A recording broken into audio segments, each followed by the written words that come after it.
আমার চাকরি করার কোনো উদ্দেশ্য নাই। এই ছাগলের বাচ্চা বিক্রি করে আমি কার গাড়ি পেয়েছেন এই খামার থেকে।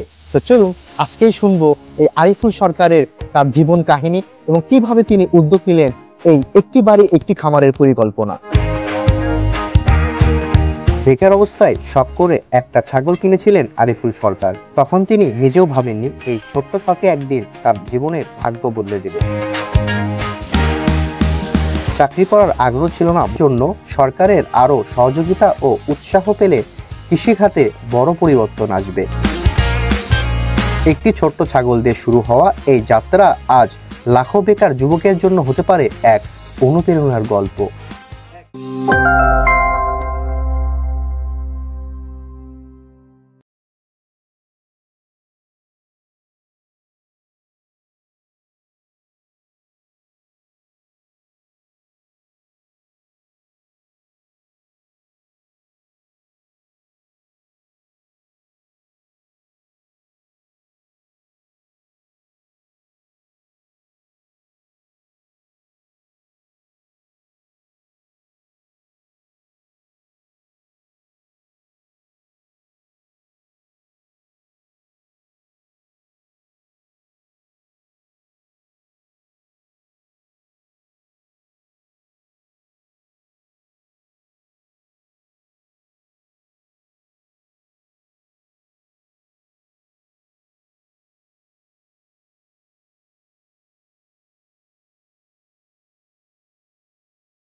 জন্য সরকারের আরো সহযোগিতা ও উৎসাহ পেলে কৃষি খাতে বড় পরিবর্তন আসবে।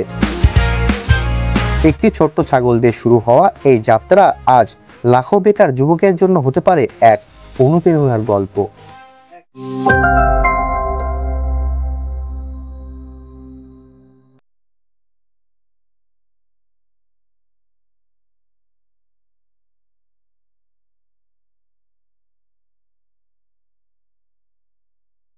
জন্য সরকারের আরো সহযোগিতা ও উৎসাহ পেলে কৃষি খাতে বড় পরিবর্তন আসবে।